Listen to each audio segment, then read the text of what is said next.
ನನಗೂ ಅಪ್ಪ ಇಲ್ಲ. ನಾವು ಡೈರೆಕ್ಟ್ ಆಗಿ ಎಷ್ಟೋ ಹೀರೋಗಳನ್ನ ನೋಡ್ಬೇಕು ಅಂತ ಆಸೆ ಪಡ್ತೀವಿ. ಇಲ್ಲಿ ಬಂದಿದ ತಕ್ಷಣ ನಂಗೆ ತುಂಬಾ ಖುಷಿ ಆಯ್ತು, ಹೀರೋನ ನಾನು ಇಲ್ಲಿ ನೋಡಿದೆ ಅಂತ.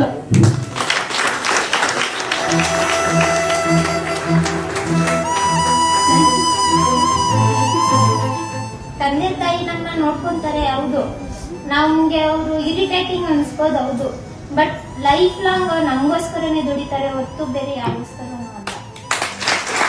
ಒಂದು 100 ರೂಪೀಸ್ ನಾನೇ ಅರ್ನ್ ಮಾಡ್ತಾರೆ, ನಾನೇ ದುಡ್ದಾಗ ಗೊತ್ತಾಗುತ್ತೆ ಆ 100 ರೂಪಾಯಿ ವ್ಯಾಲ್ಯೂ ಏನು ಅಂತ. ಶ್ವಾಸ ಇರುವವರೆಗೂ ಜನರ ವಿಶ್ವಾಸವನ್ನು ಜನಸ್ನೇಹಿ ಎಂದಿಗೂ ಕಳೆದುಕೊಳ್ಳುವುದಿಲ್ಲ.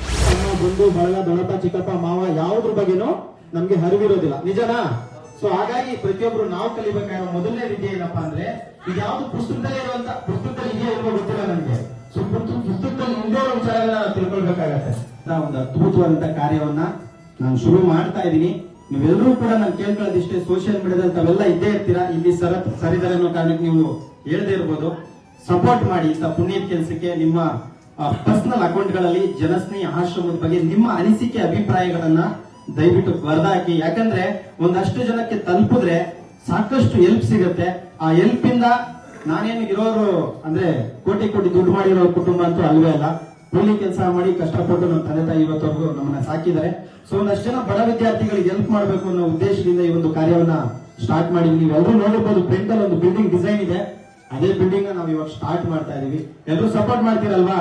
ಸೊ ಆಮೇಲೆ ಯಾರಿಗಾದ್ರೂ ಇಲ್ಲಿ ಇಷ್ಟೆಲ್ಲ ಮಾತಾಡಿ ಏನಪ್ಪ ಎಷ್ಟು ಬೋರ್ ಹೊಡಿಸ್ತಾರೆ ಅಂತ ಏನಾದ್ರು ಅನ್ಸಿದ್ರೆ ಕ್ಷಮೆ ಇರಲಿ. ಎಲ್ರಿಗೂ ಒಳ್ಳೇದಾಗ್ಲಿ. ಇಲ್ಲಿ ಬಂದಿದ್ದಕ್ಕೆ ನಿಮ್ಗೆ ಹೃದಯಪೂರ್ವಕವಾಗಿ ಧನ್ಯವಾದಗಳು. ನಮಸ್ಕಾರ. ಸೋಷಿಯಲ್ ಮೀಡಿಯಾದಲ್ಲಿ ನೋಡಿದ ತಕ್ಷಣ ತುಂಬಾ ಇನ್ಸ್ಪೈರ್ ಆದೆ.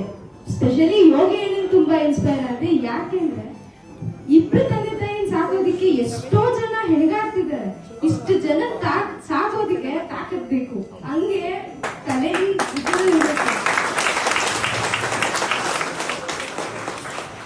ನಿಜವಾಗ್ಲೂ ಹೇಳ್ತೀವಿ, ದೇವ್ರಾಣಿ ಇಲ್ಲಿ ಬರೋದಕ್ಕೆ ನಮ್ಗೆ ಸ್ಟಾರ್ಟಿಂಗ್ಗೆ ಕೈ ಕಾಲು ನಡೀತಾ ಇತ್ತು. ಹಿಂಗೊಪ್ಪ ಅವ್ರನ್ನ ಫೇಸ್ ಮಾಡೋದು, ಹಿಂಗೊಪ್ಪ ಅವ್ರನ್ನ ಫೇಸ್ ಮಾಡೋದು ಅಂತ. ಬಟ್ ಯೋಗಿ ಅಣ್ಣ ನಿಜವಾಗ್ಲೂ ಹೇಳ್ತೀನಿ, ನೀವು ದೇವ್ರೆ. ನೀವು ಯೋಗಿ ಅಣ್ಣ ಸಪೋರ್ಟ್ ಮಾಡಿ, ಎಲ್ರು ನಿಮ್ ಕೈಲಾದ ಸಪೋರ್ಟ್ ಮಾಡಿ. ನಾವಂತೂ ನಿಮ್ ಜೊತೆಗೆ ಇರ್ತೀವಿ ಯೋಗಿ ಅಣ್ಣ, ಇರ್ತೀವಿ. ಅಪ್ಪ ಅಮ್ಮ, ನನಗೂ ಅಪ್ಪ ಇಲ್ಲ.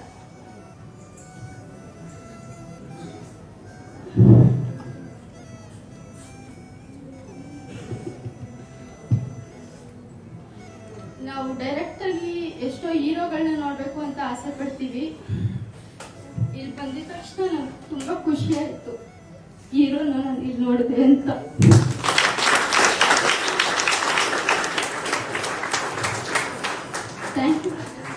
Thank you so much. ಅಳ್ಬಾರ್ದು ಅನ್ಕೊಂಡು ಬಂದೆ, ಬಟ್ ಎಲ್ಲರೂ ಥ್ಯಾಂಕ್ ಯು ಸರ್.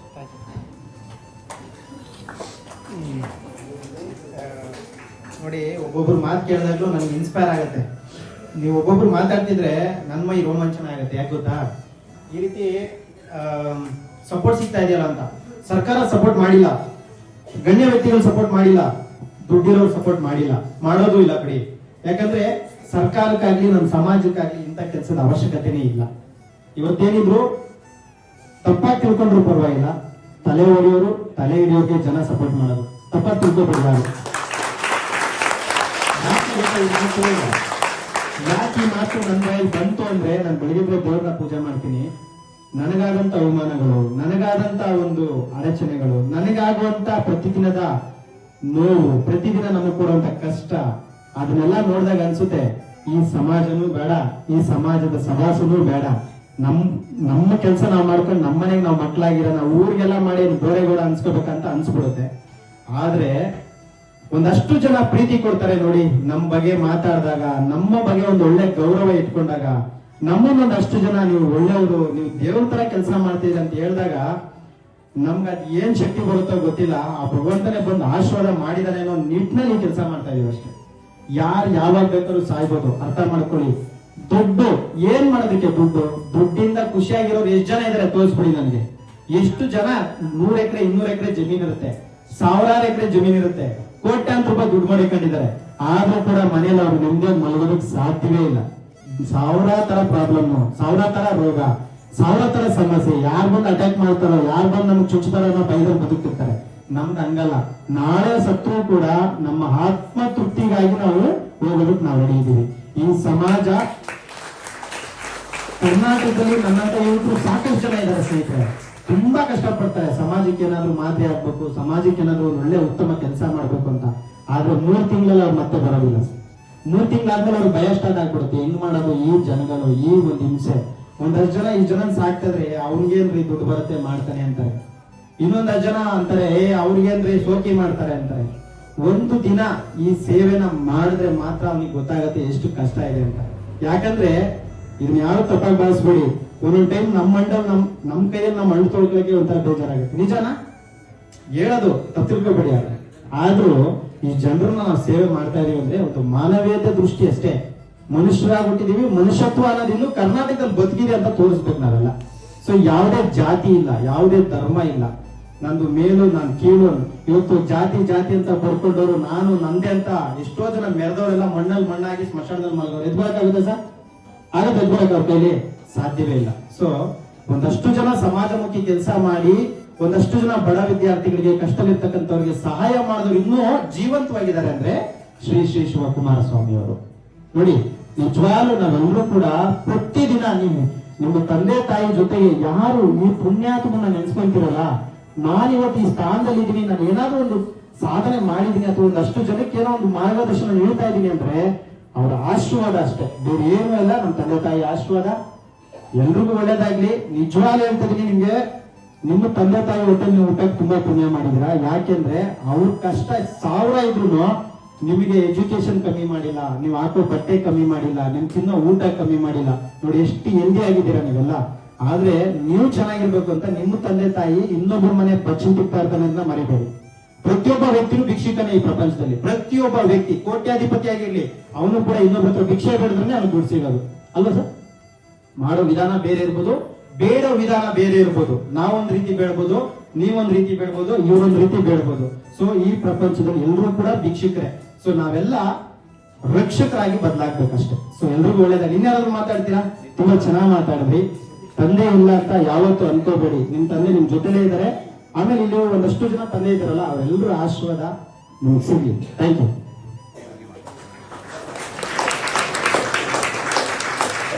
ಮೊದಲಿಗೆ ನಮಸ್ಕಾರ.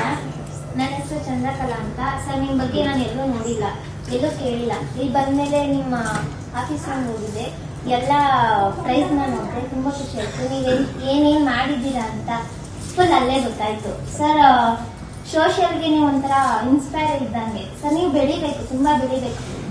ಆ್ಯಂಡ್ ನಾನು ಒಂದೇನು ಹೇಳೋದು ಅಂದರೆ, ತಂದೆ ತಾಯಿ ಇಲ್ಲ ಅಂತ ಕೊರಗೋ ತುಂಬ ಜನ ಬೇಜಾನಿಲ್ಲ ಸರ್. ಅದ್ರಲ್ಲಿ ನಾನು ಒಬ್ಳು. ಅಪ್ಪ ಅಮ್ಮ ಇಬ್ರು ಇಲ್ಲ ಅನ್ನೋ ನೋವು ನಾನು ನೋಡಿದ್ದೀನಿ. ಅದು ಒಂದೇನು ಹೇಳಕ್ ಇಷ್ಟಪಡ್ತೀನಿ ಅಂದ್ರೆ, ತಂದೆ ತಾಯಿ ಜೊತೆ ಜಗಳ ಆಡ್ಬೋದು, ಬಟ್ ಯಾವತ್ತೂ ಅವ್ರನ್ನ ಬಿಟ್ಕೊ ಕೊಡ್ಬಾರ್ದು ಸರ್. ಅಂಡ್ ಒಂದ್ ಹೇಳೋದೇನಂದ್ರೆ, ತಂದೆ ತಾಯಿ ನಮ್ಮನ್ನ ನೋಡ್ಕೊಂತಾರೆ, ಹೌದು, ನಮ್ಗೆ ಅವರು ಇರಿಟೇಟಿಂಗ್ ಅನ್ಸ್ಬೋದು, ಹೌದು, ಬಟ್ ಲೈಫ್ ಲಾಂಗ್ ಅವ್ರು ನಮಗೋಸ್ಕರನೇ ದುಡಿತಾರೆ ಹೊತ್ತು ಬೇರೆ ಯಾರಿಗೋಸ್ಕರನೂ ಅಲ್ಲ.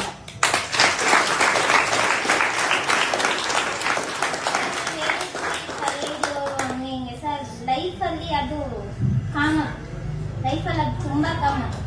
ಒಳ್ಳೆಯವ್ರಿಗೆ ಕಷ್ಟ ಜಾಸ್ತಿ ಅಂತ ಯಾವಾಗಲೂ ನಮ್ಮ ಅಪ್ಪ ಹೇಳ್ತಾ ಇರ್ತಾರೆ.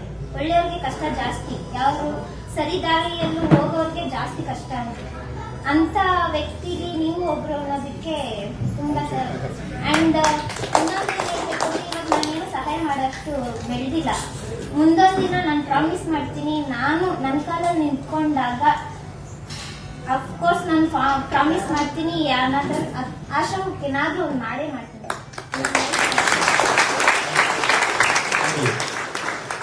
ಪ್ರತಿಯೊಬ್ಬ ವ್ಯಕ್ತಿಯಲ್ಲೂ, ಪ್ರತಿಯೊಬ್ಬ ಯುವಕರಲ್ಲೂ ಒಂದು ಛಲ ಮತ್ತೆ ಆತ್ಮವಿಶ್ವಾಸ, ಪ್ರತಿಯೊಂದು ವಿಚಾರಗಳ ಬಗ್ಗೆ ಗೊತ್ತಿರುತ್ತೆ. ಆದ್ರೆ ಧ್ವನಿ ಎತ್ತೋದಕ್ಕೆ ಭಯ ಪಡ್ತೀರಾ ಅಲ್ವಾ?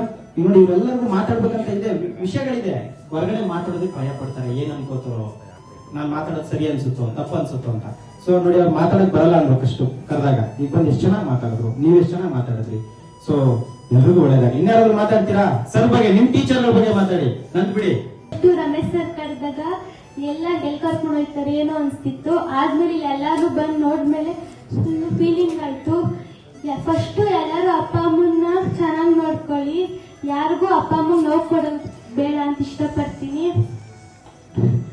ಮತ್ತೆ ಯೋಗಿ ಅಣ್ಣಂಗೆ ಥ್ಯಾಂಕ್ ಯು ಸೋ ಮಚ್, ಯಾಕೆಂದ್ರೆ ಇಷ್ಟನ್ನು ನೋಡ್ಕೊತಿದ್ದೀರಾ. ಮತ್ತೆ ಎಲ್ಲಾರು ಅಪ್ಪ ಅಮ್ಮನ ತುಂಬಾ ಮಕ್ಕಳನ್ನ ಕಷ್ಟಪಟ್ಟು ಸಾಕಿರ್ತಾರೆ. ಅವರು ಹುಟ್ಟಿದ್ರಿಂದ ಸಾಯೋ ತನಕನು ಮಕ್ಳಿಗೋಸ್ಕರನೇ ತನ್ನ ಎಲ್ಲ ಕಷ್ಟಗಳನ್ನು ಮರೆತು ಮಕ್ಳಿಗೋಸ್ಕರ ಬಂದಂತ ಮಕ್ಳ ಮುಂದೆ ನಗ್ನಗ್ತಾ ಇರ್ತಾರೆ. ಎಲ್ಲರಿಗೂ ಇದೆ ಹೇಳಕ್ ಇಷ್ಟಪಡ್ತೀನಿ. ಎಲ್ಲಾರು ಅಪ್ಪ ಅಮ್ಮನ ಚೆನ್ನಾಗಿ ನೋಡ್ಕೊಳ್ಳಿ, ಯಾರು ಅಪ್ಪ ಅಮ್ಮನ ಮನ್ಸು ನೋಯಿಸ್ಬೇಡಿ. ಬನ್ನಿ, ನೀವು ಮಾತಾಡಿಲ್ಲ ಅಂದ್ರೆ ಈಗ ಅರ್ಥ ಇಲ್ಲ, ಕಂಪ್ಲೀಟ್ ಆಗಲ್ಲ ಇದು. ಯಾರಾದ್ರೂ ನಾನು ಸರ್ಗಳ ವಿಡಿಯೋನ ನೋಡಿದೀನಿ, ಅದರಲ್ಲೂ ಎಸ್ಪೆಷಲಿ ನಾನು ನೋಡ್ತಿದ್ದು, ಯಾರು ಬೇಜಾರು ಮಾಡ್ಕೋಬೇಡಿ, ಅಜ್ಜಿ ವಿಡಿಯೋಗೋಸ್ಕರ ಪ್ರತಿ ದಿನ ನೋಡ್ತಿದ್ದೆ. ಅಂಡ್ ನಾನು ಅದಾದ್ಮೇಲೆ ಪ್ರಾಂಪ್ಟ್ ಆಗಿ ಹೇಳ್ತೀನಿ 15-20 ಡೇಸ್ ನಾನು ವಿಡಿಯೋಸ್ ನೋಡ್ಲೇ ಇಲ್ಲ ಅಜ್ಜಿ ತೀರ್ಕೊಂಡಾದ್ಮೇಲೆ. ಬಿಕಾಸ್ ಏನಕ್ಕೆ ಅಂತ ಅಂದ್ರೆ ಅಜ್ಜಿನ ನೋಡಿದಾಗ ಸೇಮ್ ನಮ್ಮ ಅಜ್ಜಿ ಹೆಂಗಿರೋರು ಸೇಮ್ ಅದೇ ತರ ಇರೋರು. ನಾನು 9th ಅಲ್ಲಿ ಇರ್ಬೇಕಾದ್ರೆ ನಮ್ಮ ಅಜ್ಜಿ ತೀರ್ಕೊಂಡ್ರು. ನಾಟ್ ಈವನ್ ನಮ್ಮ ಅಜ್ಜಿ ಜೊತೆ ಒಂದು ರಿಲೇಶನ್ಶಿಪ್ ನನಗೆ ಗೊತ್ತಿಲ್ಲ. ಬಿಕಾಸ್ ನಾವು ಹುಟ್ಟಿದ ತಕ್ಷಣ ನಾವು 4 ಜನ ಮಕ್ಕಳು, ನಮ್ಮಪ್ಪ ನಮ್ಮನ್ನ ಬೆಳೆಸ್ಬೇಕು ಅನ್ನೋ ಒಂದು ಕಾರಣಕ್ಕೆ ಸ್ವಂತ ಊರ್ನ ಬಿಟ್ಟು ಬೆಂಗಳೂರಿಗೆ ಬಂದ್ಬಿಟ್ರು. ನಾವು 2-3 ಇಯರ್ಸ್ ಒಂದ್ಸಲ ಊರಿಗೆ ಹೋಗ್ತಿದ್ದು. ನಾವು ಊರಿಗೆ ಹೋದಾಗ ನಮ್ಮ ಅಜ್ಜಿ ನಮಗೂ ಸಿಗ್ತಿರ್ಲಿಲ್ಲ. ಬಿಕಾಸ್ ಅವ್ರಿಗೆ ಮೊಮ್ಮಕ್ಳು ಜಾಸ್ತಿ ಇರೋರು, ನಮ್ಮನ್ನ ಅಷ್ಟು ಕೇರ್ ಮಾಡ್ತಿರ್ಲಿಲ್ಲ. ಒನ್ಸ್ ಅವ್ರನ್ನ ಕಳ್ಕೊಂಡಾದ್ಮೇಲೆ ಗೊತ್ತಾಗಿದ್ದು. ಅಂಡ್ ಪ್ರಾಂಪ್ಟ್ ಆಗಿ ಅಂಡ್ ಪ್ರೌಡ್ ಆಗಿ ಹೇಳ್ತೀನಿ, ನಿಮ್ಮ ಫಾದರ್ ಅಥವಾ ನಿಮ್ಮ ಮದರ್ ಏನೇ ಕೆಲಸ ಮಾಡ್ತಿದ್ರು ಪ್ರೌಡ್ ಆಗಿ ಹೇಳ್ಕೊಳ್ಳಿ. ಬಿಕಾಸ್ ಅವರು ಯಾರಿಗೂ ಮೋಸ ಮಾಡಿ ಕೆಲಸ ಮಾಡ್ತಿಲ್ಲ ಅಲ್ವಾ. ಆ ಕೆಲಸದಿಂದ ನಿಮಗೆ ಅನ್ನ ಕೊಡ್ತಿದ್ದಾರೆ, ಬಟ್ಟೆ ಕೊಡ್ತಿದ್ದಾರೆ, ನಿಮ್ಮನ್ನ ಆರಾಮಾಗಿ ರಾಜ ರಾಣಿ ತರ ನೋಡ್ಕೊಳ್ತಿದ್ದಾರೆ. ಇನ್ನೇಂತಕ್ಕಪ್ಪ ನಮ್ಮಪ್ಪ ಆ ಕೆಲಸ ಮಾಡ್ತಿದ್ದಾರೆ, ನಮ್ಮಮ್ಮ ಈ ಕೆಲಸ ಮಾಡ್ತಿದ್ದಾರೆ ಅಂತ ಹೇಳ್ಕೊಳ್ತೀರಾ? ನಮ್ಮ ಮನೇಲಿ ನಾವು 4 ಜನ ಇದ್ದೀವಿ, 3 ಜನ ಹೆಣ್ಮಕ್ಳು, 1 ಗಂಡು ಮಗು. 3 ಜನ ಹೆಣ್ಮಕ್ಳು ಡಿಗ್ರಿ, ಡಬಲ್ ಡಿಗ್ರಿ ಮುಗಿಸಿದೀವಿ. ನಮ್ಮಪ್ಪ ಯಾವ ಗೌರ್ಮೆಂಟ್ ಎಂಪ್ಲಾಯಿ ಅಲ್ಲ, ಚಿಲ್ಲರೆ ಅಂಗಡಿ ವ್ಯಾಪಾರ ಇಟ್ಕೊಂಡು ನೀರಿನ ಕ್ಯಾನ್ ಹಾಕ್ತಾರೆ. ಪ್ರೌಡ್ ಆಗಿ ಹೇಳ್ಕೊಳ್ತೀನಿ. ಬಿಕಾಸ್ ಅದರಿಂದ ನಾನು ನಿಂತಿದ್ದೀನಿ. ನಮ್ಮಮ್ಮ ನಮಗೆ ಇವಾಗ ನಿಮ್ ತರನೇ ನಾವು ಬೇಕಾಬಿಟ್ಟು ನಮ್ಮಮ್ಮರು ಹೇಳಿರೋದಕ್ಕೆ ಆಪೋಸಿಟ್ ಆಗಿ ಇದೀವಿ. ಅಂಡ್ ಅವ್ರು ಹೇಳಿದಾಗ ನೀನ್ ಮಾಡಿರೋದೇ ತಪ್ಪು, ನಾವು ಮಾಡಿರೋದೇ ಕರೆಕ್ಟು. ನಮಗೆ ದುಡ್ಡು ಬೇಕು ಅನ್ನೋ ಟೈಮಲ್ಲಿ ಕೊಡ್ತಿದ್ರು, ಇಲ್ಲ ಅಂತಲ್ಲ. ಬಟ್ 1-2 ಸಲ ಯೋಚನೆ ಮಾಡೋರು. ಬಿಕಾಸ್ ದುಡ್ಡು ಕೊಟ್ರೆ ನೀವೇನಾದ್ರೂ ಅನ್ನೆಸೆಸರಿ ಖರ್ಚು ಮಾಡ್ತೀರಾ ಅಂತ. ನಿಮಗೆ ಏನ್ ಬೇಕೋ ಅವರೆಲ್ಲ ಆಲ್ರೆಡಿ ಪ್ರೊವೈಡ್ ಮಾಡ್ತಾರೆ. ಈಗ ಅನ್ನೆಸೆಸರಿ ಖರ್ಚು ನೀಡಿದ್ಯಾ ನಿಮಗೆ? ಒನ್ಸ್ ನೀವು ದುಡಿಯೋಕ್ ಬಂದಾಗ ಗೊತ್ತಾಗುತ್ತೆ 1 ರೂಪಿನ ವ್ಯಾಲ್ಯೂ ಏನು ಅಂತ. ನಾವು ಇದ್ದಾಗ ಫಾರ್ ಎಕ್ಸಾಂಪಲ್ ನನ್ನ ಹತ್ರ 10,000 ಇತ್ತು ಅಂತಂದ್ರೆ ಆರಾಮಾಗಿ ಖರ್ಚು ಮಾಡ್ತೀನಿ. ಬಿಕಾಸ್ ನಾನು ದುಡ್ದಿಲ್ಲ. ಒನ್ಸ್ ನಾನು ಒಂದು 100 ರೂಪೀಸ್ ನಾನೇ ಅರ್ನ್ ಮಾಡಿದಾಗ, ನಾನೇ ದುಡ್ದಾಗ ಗೊತ್ತಾಗುತ್ತೆ ಆ 100 ರೂಪಾಯಿ ವ್ಯಾಲ್ಯೂ ಏನು ಅಂತ ಅಲ್ವಾ. ಸೊ ದುಡ್ಡು ಆಗಿರ್ಬೋದು, ಪೇರೆಂಟ್ಸ್ ಆಗಿರ್ಬೋದು, ಯಾವುದೇ ಕಾರಣಕ್ಕೂ ನೆಗ್ಲೆಕ್ಟ್ ಮಾಡಬೇಡಿ. ಸಮ್ ಟೈಮ್ಸ್ ಪೇರೆಂಟ್ಸ್ ನ ಕಳ್ಕೊಂಡಾಗ ಅವ್ರ ವ್ಯಾಲ್ಯೂ ನಿಮಗೆ ಮತ್ತೆ ಆಗಲ್ಲ. ಅವ್ರು ಬರೋ ಟೈಮು, ಅವ್ರು ಇರೋ ಟೈಮ್ನ ಆರಾಮಾಗಿ ಎಂಜಾಯ್ ಮಾಡಿ. ಅಟ್ಲೀಸ್ಟ್ ನಿಮ್ ಪೇರೆಂಟ್ಸ್ ಎಷ್ಟೇ ಬಿಸಿ ಇದ್ರು ಅಥವಾ ನೀವೆಷ್ಟೇ ಬಿಸಿ ಇದ್ರು ಪಾಸಿಬಲ್ ಒಂದು 10 ಮಿನಿಟ್ಸ್ ಅವ್ರ ಜೊತೆ ಮಾತಾಡಕ್ಕೆ ಟ್ರೈ ಮಾಡಿ. 10 ಮಿನಿಟ್ಸ್ ಪ್ರತಿದಿನ 10 ನಿಮಿಷ ಮಾತಾಡಿದಾಗ ಅವರಲ್ಲಿರುವಂತ ವ್ಯಾಲ್ಯೂಸ್, ಅವರಲ್ಲಿರುವಂತ ಮಾರಲ್ಸ್ ತಿಳ್ಕೊಂಡ್ರೆ ನಿಮಗೆ ಬೇರೆ ಯಾವುದೇ ತರ ಅನ್ನೆಸೆಸರಿ ಆಗಿ ಮಾಡ್ಬೇಕಾಗಿರೋ ಆಕ್ಟಿವಿಟೀಸ್ಗೆ ನೀವು ಮುಂದಾಗಲ್ಲ. ಓಕೆನಾ ಸರ್? ನಿಮ್ಮಲ್ಲಿ ಕೇಳ್ಕೊಳ್ಳೋದು ಏನು ಅಂತಂದ್ರೆ, ನೀವು ತುಂಬಾ ಒಳ್ಳೆ ಕೆಲಸ ಮಾಡ್ತಿದ್ದೀರಾ. ಅಂಡ್ ಪರ್ಸನಲ್ ಆಗಿ ನನ್ನ ಹಸ್ಬೆಂಡ್ಗೆ ನಿಮಗೆ ಹೆಲ್ಪ್ ಮಾಡಬೇಕು ಅಂತ ತುಂಬಾ ಆಸೆ ಇದೆ. ಲಾಸ್ಟ್ ಒಂದು 2-3 ಇಯರ್ಸ್ ಇಂದ ಅವ್ರು ಹೇಳ್ತಾನೆ ಇದಾರೆ ಹೋಗ್ಬೇಕು ಅಂತ. ಏನೋ ಒಂದು ಕಾರಣಗಳಿಂದ ಆಗ್ತಿಲ್ಲ. ನಾನು ಪ್ರಾಮಿಸ್ ಮಾಡ್ತಿದ್ದೀನಿ 100% ಅವ್ರನ್ನ ಕರ್ಕೊಬಂದು ಅವ್ರಿಗೆ ಕೈಲಾಗಿರುತ್ತೆ ಹೆಲ್ಪ್ ಮಾಡಿಸ್ತೀನಿ. Thank you.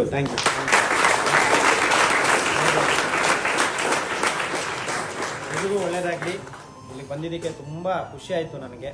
ಸೊ ಪ್ರತಿಯೊಬ್ಬರು ಕೂಡ ಇವತ್ತೇ ಚೆಕ್ ಮಾಡಿ. ಯಾರಿಗಾದ್ರೂ ಬೋರ್ ಆಗಿದ್ರೆ ಕ್ಷಮೆ ಇರಲಿ. ಯಾಕಂದರೆ ನಾವಿಲ್ಲಿ ಯಾರಿಗೂ ಬೋರ್ ಹೊಡಿಸ್ಬೇಕು ಅನ್ನೋ ಉದ್ದೇಶಕ್ಕೆ ಇಷ್ಟು ಮಾತಾಡಿಲ್ಲ. ನಿಮ್ಮಲ್ಲಿ ಒಂದಷ್ಟು ಬದಲಾವಣೆಗಳಾದರೆ ಅದಕ್ಕಿಂತ ಪುಣ್ಯ ಮತ್ತೊಂದಿಲ್ಲ. ಸೊ ನೀವು ಇಲ್ಲಿ ಬಂದು ಒಂದಷ್ಟು ವಿಚಾರಗಳನ್ನ ತಿಳ್ಕೊಂಡು ಗೇಟಿಂದ ಆಚೆ ಮರ್ತೋಗೋರು ತುಂಬ ಜನ ಇರ್ಬೋದು. ನಾನು ಅದ್ರ ಬಗ್ಗೆ ತಲೆ ಕೆಡಿಸ್ಕೊಳ್ಳಲ್ಲ. ಇಷ್ಟು ವಿದ್ಯಾರ್ಥಿಗಳಲ್ಲಿ ಒಬ್ಬ ವಿದ್ಯಾರ್ಥಿ ಅದನ್ನು ತಲೆಯಲ್ಲಿ ಇಟ್ಕೊಂಡು ನಾನು ಲೈಫಲ್ಲಿ ಏನಾದರೂ ಒಂದು ಮಾಡ್ಬೋದು, ನನ್ನ ಕೈಲೂ ಒಂದು ಏನಾದರೂ ಅಚೀವ್ ಮಾಡೋದಕ್ಕೆ ಸಾಧ್ಯ ಇದೆ ಅನ್ನೋದೇನಾದರೂ ಮನೆ ತಲೆಯಲ್ಲಿ ಇಟ್ಕೊಂಡು ಹೋಗಿ ಖಂಡಿತ ನೀವು ಅಚೀವ್ ಮಾಡ್ಬೋದು. ಯಾಕಂದರೆ ನನಗೆ ನಂಬಿಕೆ ಇದೆ ನಿಮ್ಮಲ್ಲೂ ಒಂದಷ್ಟು ಜನ ಒಳ್ಳೆಯವರಿದ್ದೀರಾ. ಇಲ್ಲಿರೋರೆಲ್ಲರೂ ಒಳ್ಳೆಯವರೇ. ಒಂದಷ್ಟು ಸಮಾಜಮುಖಿ ಕೆಲಸಕ್ಕೆ ನಿಮ್ಮ ಜೀವನವನ್ನು ಅರ್ಪಿಸ್ಕೋತೀರಾ ಅಂತ ನನಗೆ ನಂಬಿಕೆ ಇದೆ. ಎಲ್ರಿಗೂ ಒಳ್ಳೇದಾಗಲಿ. ಶನೇಶ್ವರ ಒಳ್ಳೆಯದಾಗಲಿ. ನಮಸ್ಕಾರ.